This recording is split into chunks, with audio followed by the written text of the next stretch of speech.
Welcome back, everyone.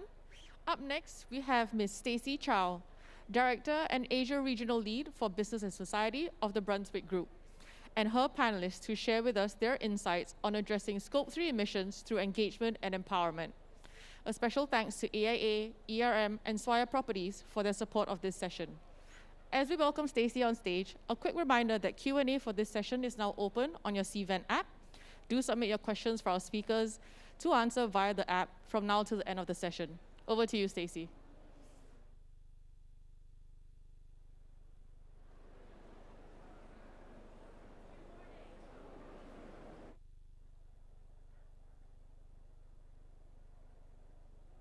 Good morning, everyone. Can you hear me? Yeah? Good morning, and welcome to the Rethink Summit. It's a real honor to be here to talk about such an important and complex topic, the challenges around Scope 3 emissions. Every company that has made a net zero pledge is thinking to themselves, how are we going to meet our net zero goals? Looking into whether we can meet it with our direct emissions, which we own, our company facilities, vehicles, our Scope 1, indirect emissions, which we buy, purchase electricity, heating, and cooling, our Scope 2. But the challenging part is our Scope 3, isn't it? The emissions that are outside of our direct control, beyond the business, and throughout the supply chain. That makes up 70 to 90% of a company's total emissions, and that are so difficult to measure. And Scope 3 can literally make or break a net zero pledge. Scope 3 is where companies are asking themselves, how can we measure the emissions that are outside of our control, upstream and downstream of our supply chain, from supplier purchases to manufacturing and processing, to transportation and distribution, all the way to the end consumer's use of the product, and financed emissions through investments. Scope 3 is where companies are asking themselves, how can we accurately measure the emissions in our global supply chain that's crisscrossing different jurisdictions, different markets with different standards and different ways of measuring the emissions? And Scope 3 is where companies are asking themselves, how can we incentivize our suppliers, our partners, our consumers, our employees, and our investee companies to reduce their emissions? How can we engage and empower them to look at their climate risks and to join us in this decarbonization journey that's aligned with the Paris Agreement? So every company, whether they admit it or not, is dealing with a Scope 3 challenge.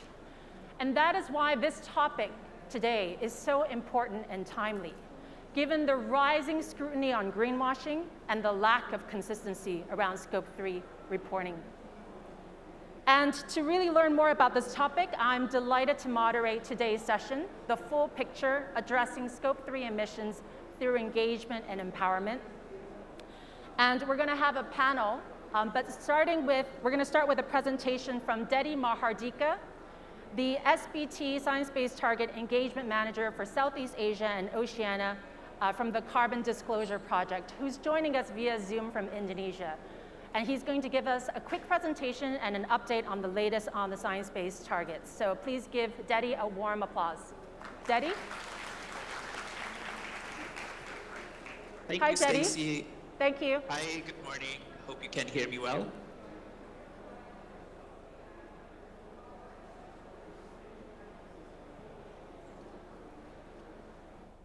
Okay, so good morning, everyone. It's nice to be here, and thank you for the opportunity from Rethink. And I would like also to welcome you all to the session. So the first thing that I would like to discuss today is about the Science-Based Targets Initiative and also Net Zero. As mentioned by Stacey, I am now joining the Carbon Disclosure Project, or CDP, as the Engagement Manager for Science-Based Target, but I'm also part of the Science-Based Target Initiative Corporate Engagement Team. So today's discussion, I will brief you about the updates from the Science-Based Targets and also Net Zero Framework to also elevate the discussion about the Scope 3 today. Okay, so if you're not familiar with the science-based targets yet, which I'm sure you're in the forum already familiar with the initiative, it is a partner organization from CDP, United Global Compact, as well as WRI and WWF, which is a global body that provide a recommendation for companies to decarbonize their journey to be in line with the latest climate science, which is to limit the global warming to 1.5 degrees Celsius here. We see based on this number, the science-based target has been rising as a gold standard for the company to set their emission reduction targets. Currently, we see based on the number, we're reaching almost 3,800 companies taking action, and almost half of them are targets that are being validated here. You may see here also in terms of number of high impact companies that also becoming the tipping point for the engagement in each of the region. You may see that Europe, North America, and Latin America right now becoming the champion. But it is still a challenge for us to engage with the companies based in Asia because we're not really reaching the tipping point. So, of course, today's discussion will be based on this and how we could elevate more of the engagement and also the opportunities with the different types of the supplier engagement within the scope 3 so that we can also elevate the number of science-based target in the region. So the next slide, I'll talk through about the framework that we have, which is the Science-Based Target Initiative Net Zero Standard. I think you're quite familiar with this figure already. So this is the fourth step for the companies that want to join and validate their targets to be in line with the net zero standard requirements. The very first one is to set the near-term science-based target, which is, if you see on the left-hand side, is 5 to 10 years targets that are in line with the pathway towards 1.5 degrees Celsius. And couple that one, the company also need to commit to long-term science-based target, which is reaching net zero by 2050 or before here. You may see that from the first step and second step, there are, going through almost zero, but not exactly zero, because the recommendation is to have 90% of the emission being reduced. And the 10 remaining percent will be the unabated emission that should be neutralized in the fourth step here. So the step number 4 is actually neutralization for the remaining emission that unabated by providing with the good carbon removals here. And then we have also the number 3, which is the recommendation from Science Based Target Initiative, what is actually company can do beyond their value chain mitigation, or probably well known as offsetting here. So SBTI has been pretty clear that offsetting is not part of the net zero, but we still recommend company to take action also beyond value chain mitigation, of course, depending on the mitigation hierarchy after they reach their near-term and long-term science-based target. If the financial is still allowed, the company may also consider to do the beyond value chain mitigation here. And then the next slide, you may see the different types of the near-term scope 3 here. To just refresh you also what is actually the requirement for this companies that want to join the scope 3 in the Science-Based Targets Initiative. First thing first, of course, the greenhouse gas protocol will be the main requirements for a company to do the accounting. And here, the scope 3 screening is actually required, which is the company need to screen all of the different 15 categories within their own boundaries. And then when the company is having coverage more than 40%, the company needs to include the scope 3 emissions also within their science-based targets. And the boundary itself, after doing the screening, the company needs to cover at least 2/3 or around 60%, 67% of scope 3 emissions. And the timeline is 5 to 10 years, as I mentioned in the previous slide. And the ambition, because of course the scope 3 is a challenge itself, we acknowledge that one. And right now the minimum level of ambition is well below 2 degrees Celsius, which is less ambitious than the scope 1 and 2 requirements here. And there are also different set of various target setting for a scope 3 that can be used and combined here, which is ranging from the emission reduction itself, or also we have specific targets about the engagement within the supplier and supply chain. And then for the next slide, this is also just to acknowledge that there are challenges within the scope 3 target setting. we also acknowledge that one. Therefore, you may see that within the near-term science-based target and also long-term science-based target, there are expansive boundary that expansive boundary from the 67% boundary requirements for the near-term targets, and to move towards the 90% boundary for long-term targets. Of course, this is gradual increase will provide some opportunities for companies to develop their own strategies to address the scope 3, and also allows them to work with their suppliers and also all of the actors inside of the supply chain to work how to address the scope 3 targets. And of course, this is also to have time to work through the complexity of scope 3 here. Therefore, we see that in the near term, the requirement is still 67% boundary, but eventually the company that want to reach the net zero by 2050 also need to have the 90% coverage overall, which is the same also for the scope 1 and 2 here. And let me close this presentation by call to action for all of the company that haven't joined the initiative here. The process for joining SBTi is pretty straightforward. So the very first one is the company need to commit with the Science-Based Target Initiative, basically sending along the commitment letters, and the name of the company will be shown in the SBTi website. And company will have 2 years or 24 months to develop the targets and submitting, while also developing and also validating the target and communicate them publicly.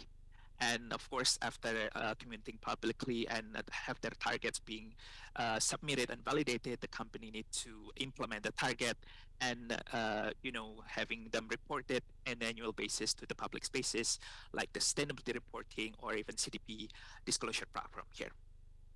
Yeah, I think that's all from my side. I'm pretty excited to join the discussion today, and hopefully this could serve as a basis for the discussion about Scope 3. So I will hand back over to Stacey. Thank you. Thank you, Dedy. Thank you so much for that update. And now we're going to move into the panel discussion segment. Please join me in welcoming the panelists for this session. We have Dr. Robin Kennish, the Director for Corporate Sustainability and Climate Change for Environmental Resources Management, ERM. Please give him a warm applause. We have Wilfred Luke, Head of ESG for AIA. Please take a seat. And we have Dr. Raymond Yao, General Manager, Technical Services and Sustainable Development from Swire Properties. Thank you. And we have Dedy Mahardika on screen. As I mentioned earlier, the Science-Based Target Engagement Manager for Southeast Asia and Oceania for the Carbon Disclosure Project, who will be joining us via Zoom. So thank you all for joining. I'm just going to cut to the chase. So how are you all managing this challenge around Scope 3? And specifically, when it comes to measuring and disclosing Scope 3, what are the biggest pitfalls right now, especially with the latest SBT net zero standard that we just heard about? Robin, do you want to get us started? Yeah, sure. Thanks a lot, Stacey, and great to be here with everybody today. It's a tough act to follow, the first group that we had with CLP, MTR, etc. I think that presentation really highlighted the fact that net zero, it really is a board-level priority agenda topic at the moment. And the fact of the matter is that Scope 3 emissions in that discussion is super important, because everybody is somebody else's Scope 3 emission. So we're all involved in solving this particular topic. Stacey mentioned and Dedy mentioned as well that in a company's value chain, Scope 3 emissions can be up to 90% of those total emissions. So it's a key thing to look at. In terms of Hong Kong, we've got significant challenges around some of the categories around Scope 3 emissions, particularly around purchased goods and services, around capital goods. We're very infrastructure heavy, so there's lots of capital goods coming into Hong Kong and being produced. And then also around financed emissions. A key category, Hong Kong's one of the most important financial centers in the world, so banks, asset managers, etc. Scope 3 emissions are a very important topic for them. So those are some of the sort of the trends that we're seeing and the issues. When we look at supply chains that we're all involved in, that 50% of the world's supply chains are responsible. There's 8 categories that are responsible for 50% of those key emissions, and they're things that we all rely on: food, automotive, fast-moving consumer goods, electronics, for example. So all of these we need to be focusing on, and every company has those at some point in their value chain. So again, it's a focus for us to look at. What we're seeing in terms of key challenges is the sort of three buckets, if you like. Transparency, so how good is the data that we're able to get hold of? Many of our clients come to us because they've been relying on average data, proxy data. Right. They're concerned about the reliability of that data, so they're wanting to look at actual more direct measurements so they can be sure that that data is valid and accurate. They may be unsure about the boundaries of their Scope 3 emissions and what they should include, what they shouldn't include. So again, that's a key challenge when it comes to transparency. When it comes to support, again, there's two aspects. Is government giving us support to actually help us with decarbonisation? And also, will the consumer actually take on that cost of decarbonisation? Because it may make our products unsustainable from a business perspective. So that's a key challenge. And then I think also execution. It's very important that companies internally are aligned all the way along the process. So it's making sure that the business strategy is aligned with the climate goals of the company, sustainability and business are talking to each other, making sure procurement, for example, have got the proper policies in place so that they actively are asking for Scope 3 emissions data and considering that when they're putting companies, on their preferred supplier list, for example. So I think some of the pitfalls we see are, somebody comes to us and say, I want to do a science-based target, we're ready to commit to it. And one of our first questions is, how organized is the company around this goal? Are you all aligned? Does everybody speak the same sort of language? Are you ready to commit to this? What data do you have? Wilfred and I were talking about data just before, and we've been in situations where a company is ready to commit, but they don't have their baseline data in a good place. So where do you start from? So that's super important, is getting the data ready. And then Dedy mentioned as well the importance around disclosing it. Everyone is looking at all these companies. If you don't disclose the work you're doing, you're not going to get credit for it. And Jonathan mentioned about access to capital. If you're going to get access to capital, your disclosure and the quality of your disclosure is super important. So those are some of the things we're seeing. Yeah, I just wanted to recap on that point. Everybody's Scope 3 is somebody else's Scope 3, or everybody's emissions are somebody else's Scope 3, which I thought it was a really good point. I mean, you mentioned Wilfred, so I'll go to you next. I mean, where does Scope 3 come from for a company like AIA? How do you draw your parameters, what to include and exclude? I mean, on the back of Robin's points just now. Thanks, Stacey, and it's a privilege to be here. Thank you for having us today. I must admit that I don't have a PhD like the esteemed panelists I have beside me, but I'm an accountant by trade, and Peter Backer said all the way in 2012 that accountants will save the world, so I'm a little bit comforted by that for all the accountants in the room here.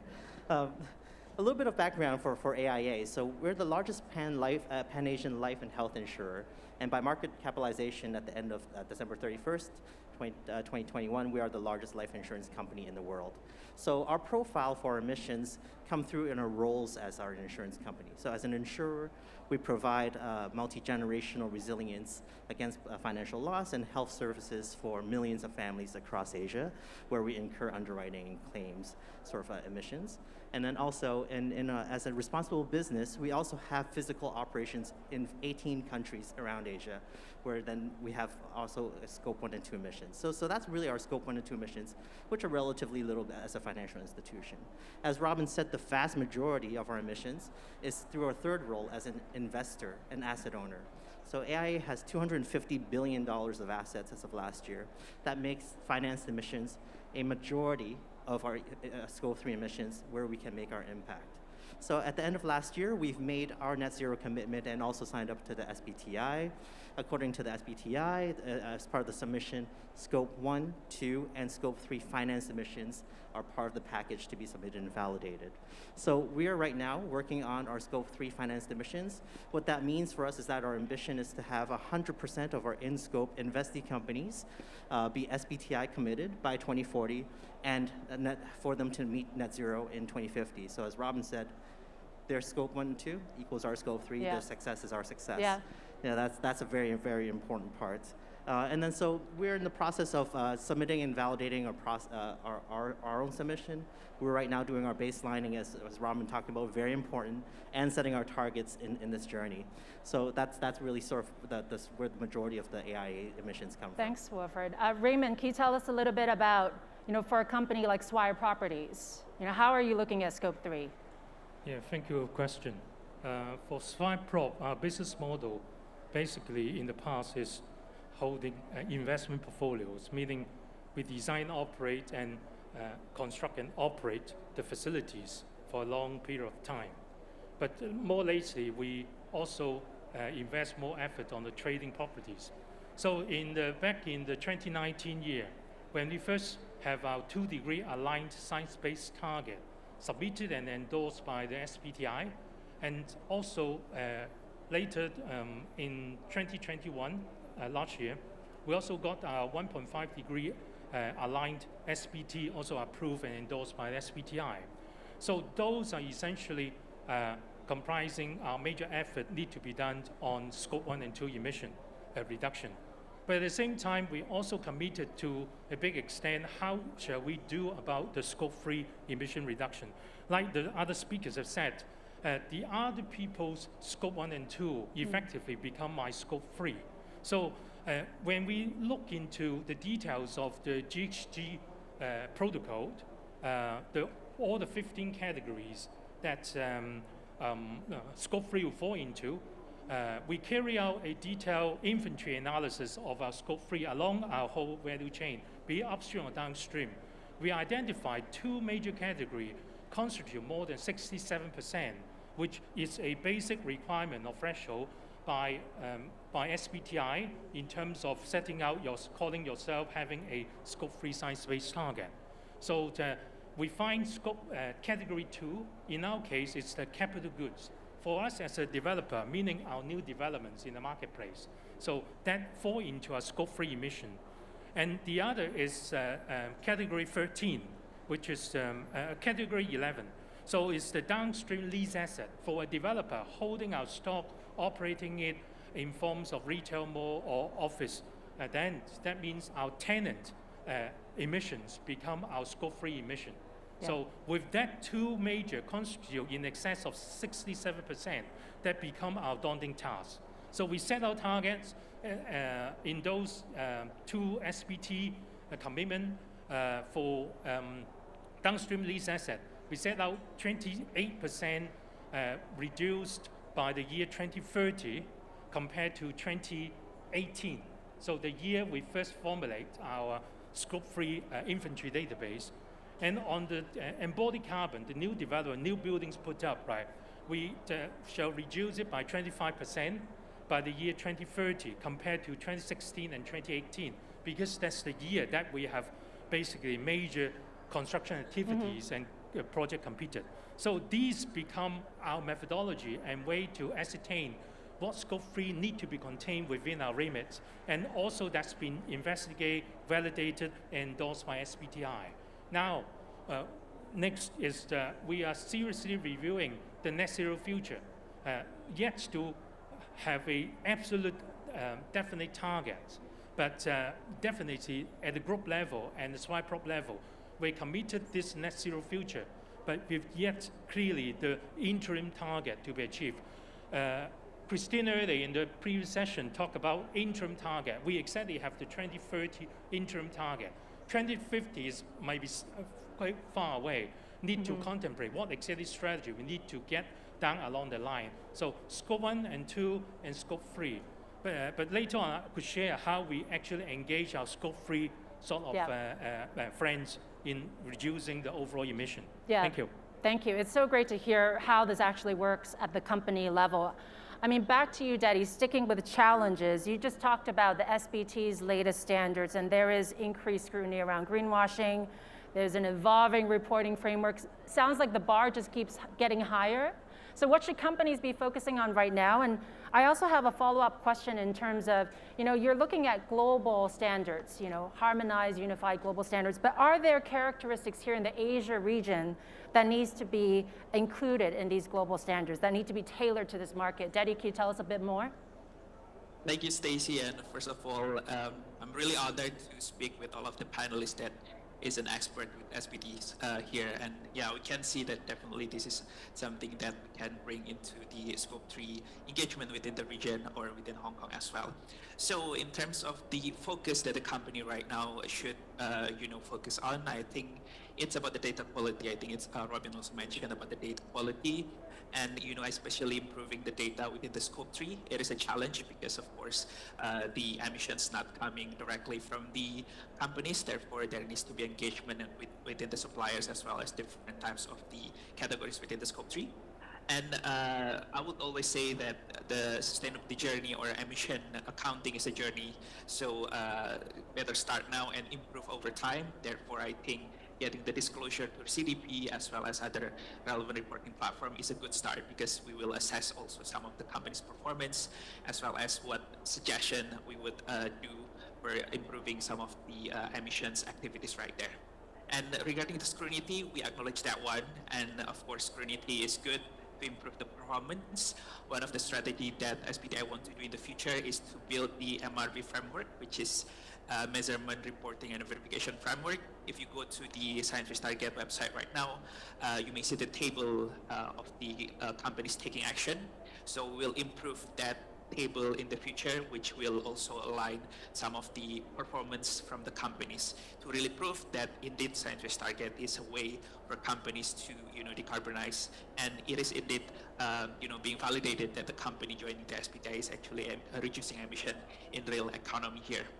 And to your next question about the regional context here. When I engage with the companies or business coalitions in the region, of course, one thing for sure is the language barrier is still there, because of course all of the resources if the SBTi right now currently in English. So of course getting them being translated or getting the local expertise would be good, and especially because Scope 3 also will include some of the SMEs right there, which also need some assistance from the colleagues right there. But we are right now also looking to develop regional pathways because currently SBTi is only available within the global pathways, which means that it's not really capturing some uniqueness of the region. So we recently launched our forest, land, and agriculture pathways, which will capture different regional pathways here. So hopefully this will be the start, and we will see some of the regional pathways in other sectors as well. Thank you. The Asia regional pathways will be quite interesting to note and follow. And just to go into the engagement part, I mean, Scope 3 targets wouldn't be possible without the collaboration and engagement of your supply chain partners. But how can companies actually work with such a diverse group of stakeholders? We're talking about different tiers of suppliers, consumers, tenants, employees, right, investee companies. How can companies work with them to increase the transparency and traceability around Scope 3? Robin, do you want to go ahead? Yeah, so happy to. I think there's some really good examples of sort of collaboration and engagement out there that we can refer to. I mean, when we think about before COP26, not that many banks had set net zero targets. And obviously after COP26, we now have the Net Zero Banking Alliance. Jonathan talked about it a little bit this morning, talked about how the fact that if you're looking for investment from these companies, you need to have a 2050 target. You also need to have a 2030 interim target, particularly if you're in a harder to abate sector. Right. So there's sort of a level playing field in that sense, that if you know you're going to one of these banks, there's a certain set of expectations. So from that point of view, it helps with the expectation management. But I think it goes a bit further than that in the sense of how do you actually deliver on the commitments. Yeah. So we're working at the moment with a fast-moving consumer good manufacturer. So it's a group of brands, and their clients have committed to net zero goals, very aggressive net zero goals. They've signed up to the science-based targets. They now expect these brands to do the same. So consequently, they've come to us and they said, okay, this is a challenge for us because we have a whole army of suppliers in China that we basically source our products from.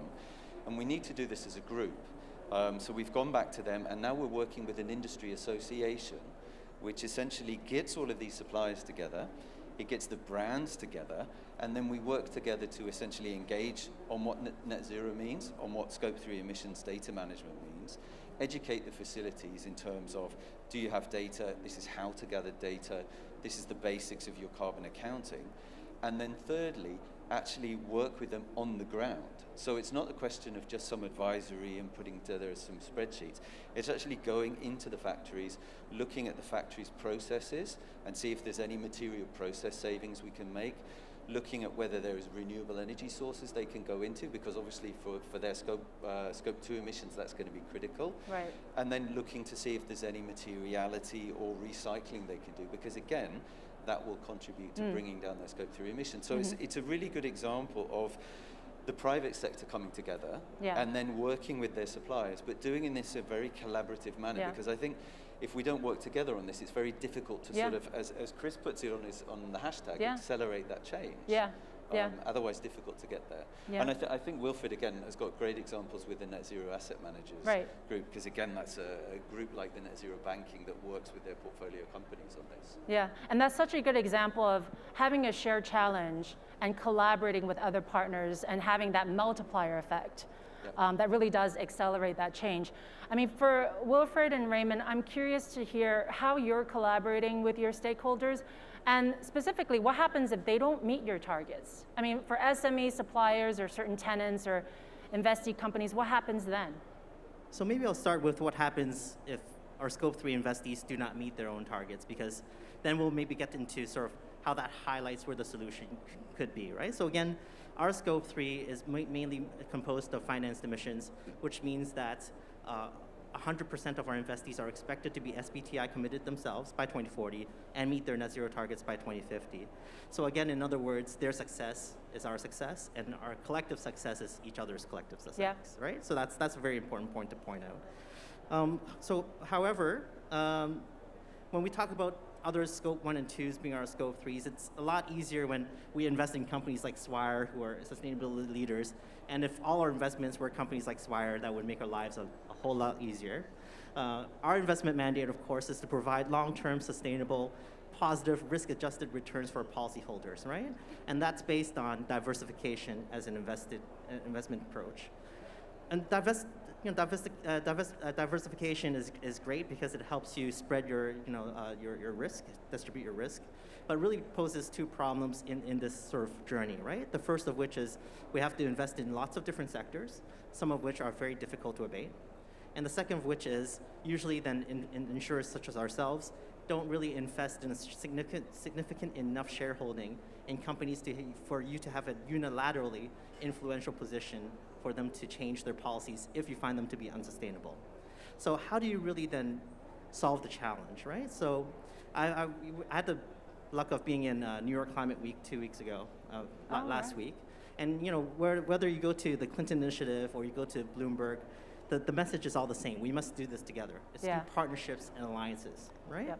So, and there's challenges, because if we go to countries, and I also would, on the back of that trip, had a chance to visit our colleagues in the Philippines. And they also are very willing to run a sustainable investment program and get started. But in the Philippines, because of how insurance companies invest, there's a lot of different other factors involved, right? We have to match the duration of our liabilities, the forward exchange. We like to have source of investments where our liabilities also are. In the Philippines, there are really only 12 investable names that are owned by families. So that means investing in the Philippines is very difficult if those family names are not green or sustainable. So there's definitely challenges that we must all overcome together. For us, when you go back to what the key to the solution is through collaboration, through partnerships, through alliances. That's why we are part of things such as Climate Action 100, the UN PRI, and this year also part of the Asia Investor group on climate change, right? It is through these and other alliances that we can meaningfully bring about the transitions. And it's not about divestments, it's about sort of how to engage with companies so that they can transition and be more green. Yeah, so the power of alliances, and it's about engagement and not just divestment. Good point. Raymond, do you want to tell us a bit about how you engage your stakeholders around Scope 3?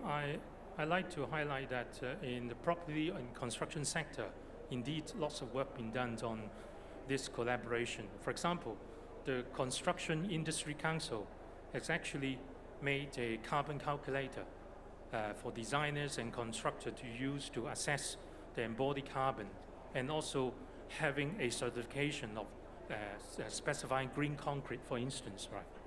So, but at the company level, Swire, what have we done?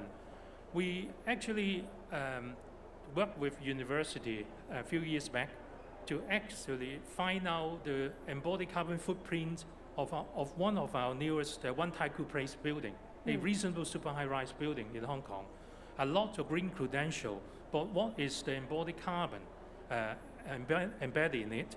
So we actually got it worked out what they call ISO standard called upfront embodied carbon. A magic word I often like to communicate to industry is 575 kilogram carbon dioxide per construction floor area.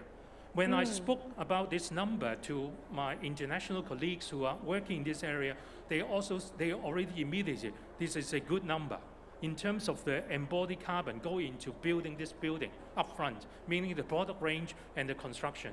Doesn't take into account the building in use in the next 50 years as yet. But this is a kind of number the industry is lacking tremendously. Right. So after this experience, we wrote a piece of paper with the university and publish it. You can access it in the public domain. So the paper actually spell out every single concrete and what emission factors and rebars, the percentage of recycle and so on. You can search in the internet easily. You can find this paper. So the message of that is that we want to share with the industry.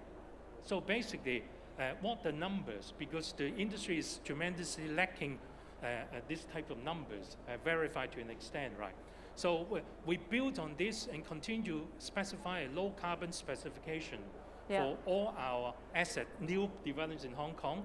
At the same time, because we have a reasonable developments across in Chinese mainland, so we developed a similar carbon calculator for Beijing market with Tsinghua University. It's completed now. We issue it to our qualified contractor who are bidding for our job, right, to use it to basically source these kinds of low carbon concrete and high percentage recycled steel. But we actually struggle hard to convince them to use it, because in China, they have their own source of accessing all these kinds of materials. All of a sudden, they need to comply to certain numeric figures, will be quite tallied as far as they're concerned. But they're learning. Fortunately, our new projects there currently under construction will be using our calculator, which are designed specifically for Beijing market. We're adapting it to our different localities, but we need to understand about the sourcing of these kinds of low carbon materials. Right? That is how it helped us, as well as putting something back to the industry on understanding better on this very crucial scope-free emission for real estate sector. Yeah. But on the other side, which I mentioned earlier, is to do with our, for example, our lease asset, the tenant. We recently wrote out a pledge. We don't call it lease, right?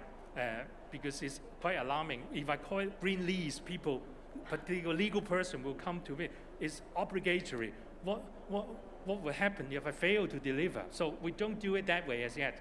We call it green performance pledge. It's a pledge between the landlord and the tenant, interesting moving into our asset, to work closely together on helping our tenants to reduce the carbon, water, waste reduction and so on by using digital means, clever means. But in return, we also provide them free energy audit and some guidelines how to retrofit or your new offices in a sustainable way, for instance. But in return, they need to share their data with us, because we want to understand our tenant energy consumption pattern such that we can help with them to reduce their energy consumption. For example, by allowing us to, for example, install a clever meter on the circuit, understanding the power consumption on the lighting, on the small power, with a view to advising them how they can reduce some unwanted consumption. I have to say, when I first installed such a device within my offices, the entire floor, same finding that I find from two other installations with our very well-reputed real estate fellow agency. I don't want to mention the name. They have the same. We have the same answer. Is over 40% of our power consumption are consumed at night. Right. Oh wow. right, at night. When I would argue not all those are essential power for the data center. Yeah. So meaning that those standby power and a lot of unplugged power are actually consumed wastefully. Yeah. Right. That happened Yeah. to my first office. Now we change Changed inference it. strategy. And same observation find in my two of the other Very installations, interesting. because data actually tell exactly what happened. So this is exactly the beauty of having these kinds of pledge, that allowing them to allow us to understand what they're performing. Then in return, we can feedback what strategy they need to be in place. For example, in one installation, they have the big foyer fitted with cafe and sit-out dining area with a big LED mount, but they turn it on, but in actual fact, that is one of the most power consumed area in the whole facility of that flooring. So they change the strategy, turn it off, and immediately that make a lot of difference. Wow. So data tell a lot, Yeah. but you need to engage, otherwise even a tenant won't have a clue that you can make an impact. Yeah, those are great examples. And I mean, the knowledge sharing around the embodied carbon example, but also the tenant pledge and the gamification through data. I think it's a wonderful example. I mean, moving into the solutions, which Raymond, you also touched on, to effectively engage stakeholders, we obviously need the right corporate strategies, board oversight. You mentioned data, tools, strategies. I'm just wondering, what does the panel think about, what really works? So we'll start with Dedy. From where you're sitting as CDP, looking at all the companies that you're looking at, what really works in terms of corporate strategies, tools, and processes on the back of what Raymond was saying? Dedy? Yeah, thank you, Stacey. I guess what SBTI want to do right now is to develop more and more sector-specific guidance that will, capture specific flavor of different sectors here.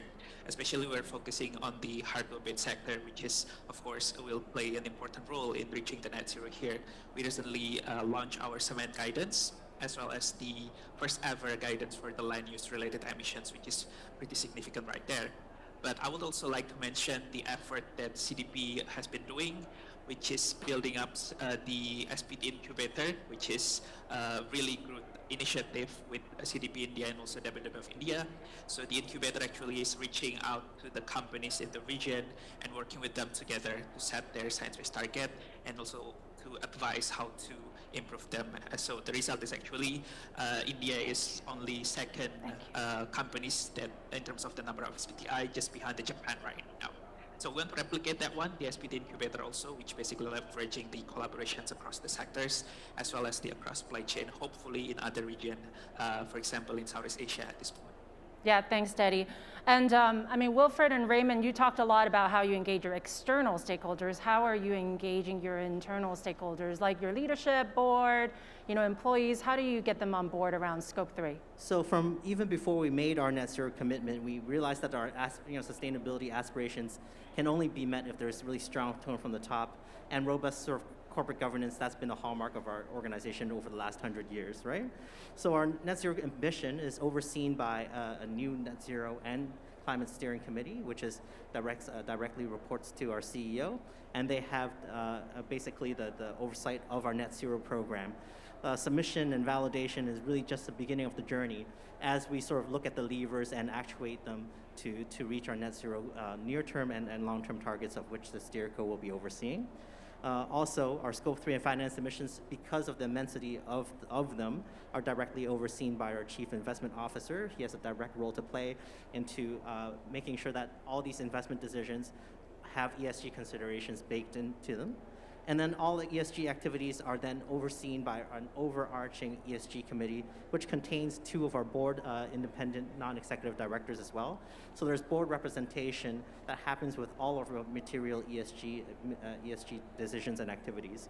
So it's really through this focus with our management and governance that leads us to some of our more milestone achievements, including our complete divestment from directly managed coal investments, 7 years ahead of schedule. So that's sort of something that we're really proud of, and it's really based in sort of strong governance and sort of management focus. Yeah, Raymond, tell us a little bit about Swire. At Swire Prop level, we got top management support. Our chief executive is actually chairman of the ESG steering committee, and also overseen by the chairman of the company audit committee. He's she's also an independent executive director of the board, right? So with these two persons in place, that sets out basically what's the tall order expectation of the company on sustainability. But at the group level, Swire Pacific group level, they also have a high aspiration. They also pass on a lot of recommendation and also support. So through at the group level, we receive support on SD finance. We call it SD fund. So SD fund there are in place to help us to explore challenges beyond our current limits, or for example, a hurdle rates within our OpCo level. And so they gave us a lot of financial support to explore innovations and challenges as well.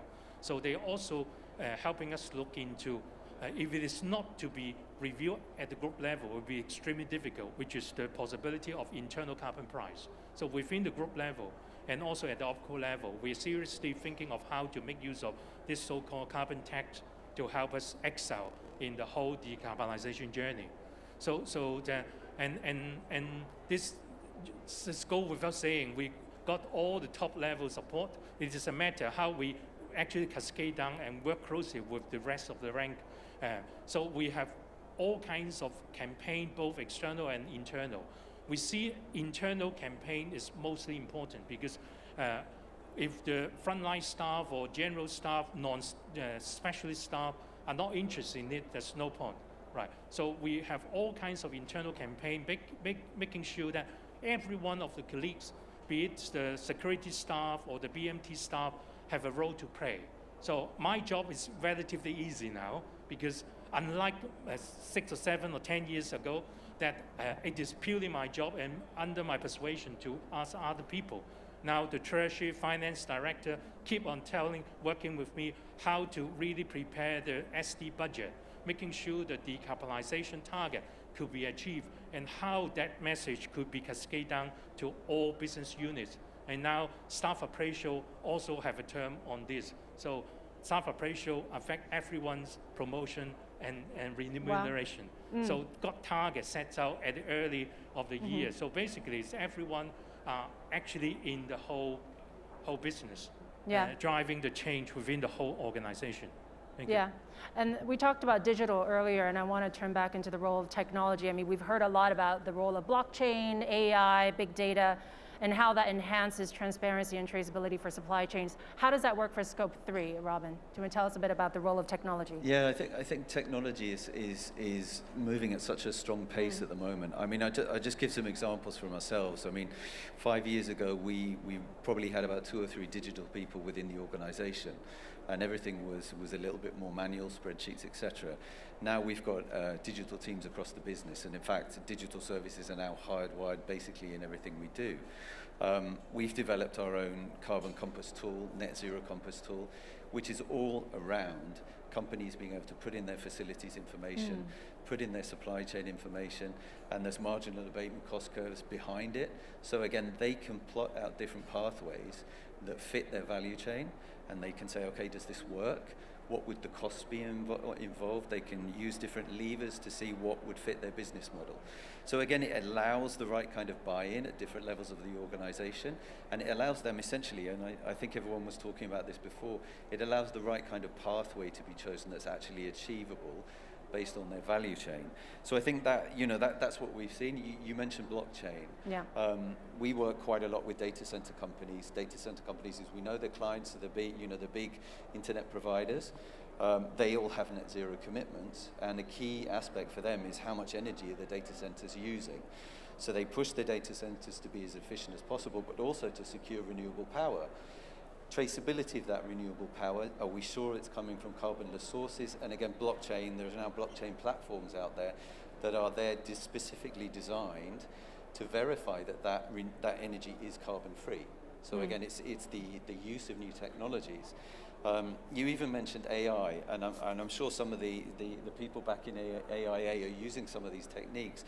but using AI and natural language processing to basically scan media, social media for reputation issues, for data issues around ESG topics, but also around Scope 3 emissions, so that your procurement teams, when they go out there to look for suppliers, they're already informed with a bunch of data on those suppliers about how well they manage their Scope 3 emissions. Do they have targets in place? Have they got a baseline, etc.?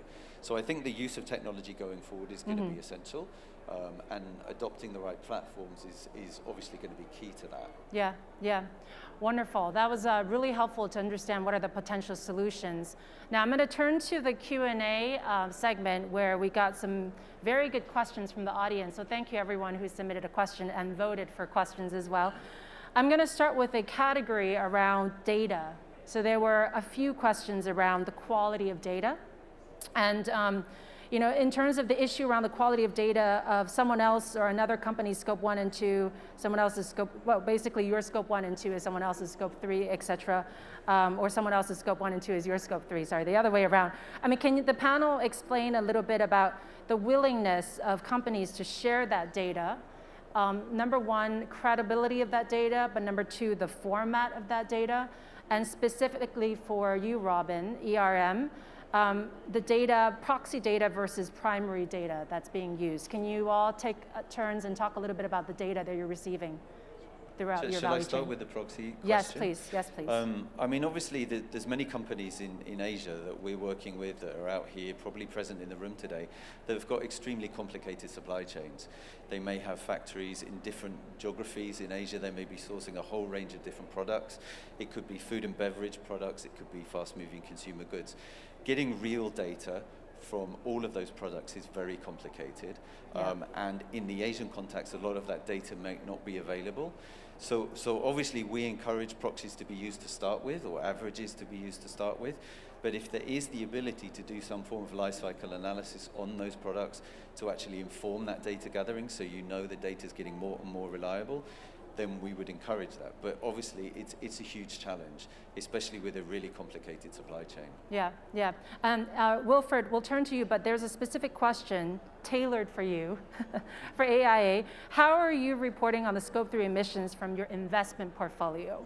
I mean, looking at the broader question, but specifically, there were a few questions for AIA. So if you flip to our ESG report, that's the best representation of that. We just began our footprinting of our investment and also report on the carbon intensities of certain of our asset classes that are most significant in our portfolio. So that's available and publicly disclosed. We've done that for the last several years going. But going back to sort of some of where the challenges could be as well, I think Asia is in general, as another panel mentioned, a little bit behind Europeans in terms of regulation. And if there's no disclosure requirements for companies to do so, it makes the job very difficult for other companies to actually get their data and get started on our own journey as well.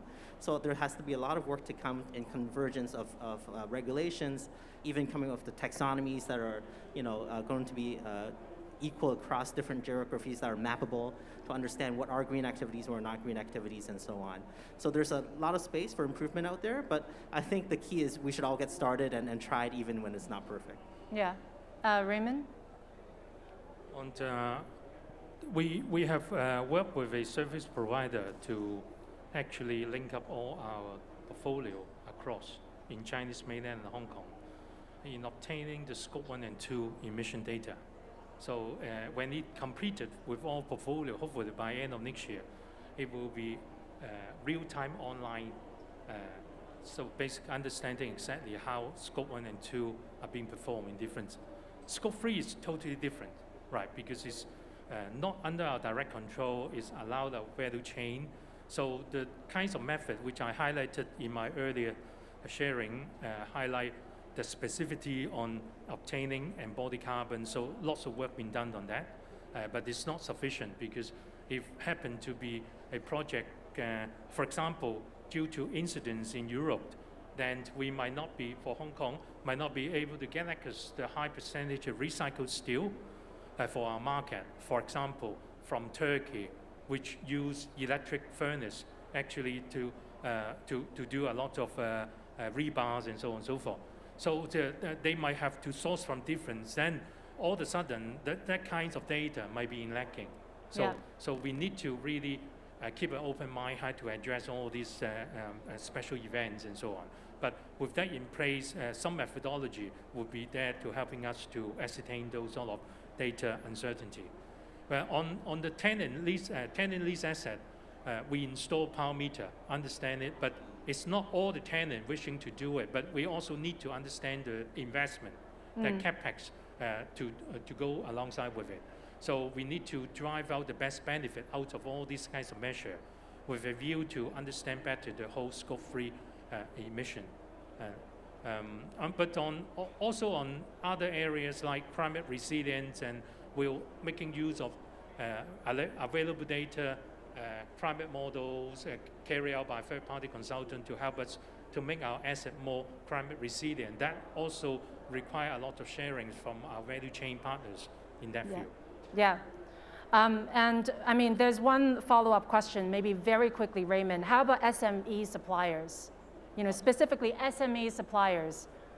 How do you then guarantee, you know, work with their data? Well, this is very challenging, particularly with the view that we wish to embark on the net zero journey under SBTi. Earlier, just addressing two major categories, capital goods or downstream lease asset, will be sufficient for us to cross the threshold, 67%. But now with the net zero standard is calling for over 95%. Yeah. Right. So that actually now get us really paying attention on the purchase of goods and services now. That is the third or fourth category under our whole materiality assessment. So we don't have a complete answer to that yet, but we organize a lot of green procurement sort of workshop with our partners on that to try to persuade them and give them some guidance in that respect. But at the moment, ascertaining or accessing the data for us to get a fuller picture is ongoing. Thank you. That's really helpful. Well, please join me in thanking the panel here, and thank you for the audience as well and your questions. Thank you to our virtual panelists as well, Dedy. And so thank you, Robin, Wilfred, Raymond. Thank you to Rethink for organizing this amazing summit and for this session focusing on such a complex topic. We hope that the dialogue will continue around Scope 3, and thank you very much. Thank you. Thank you very much, Stacey, Dedy, Wilfred, Robin, and Raymond.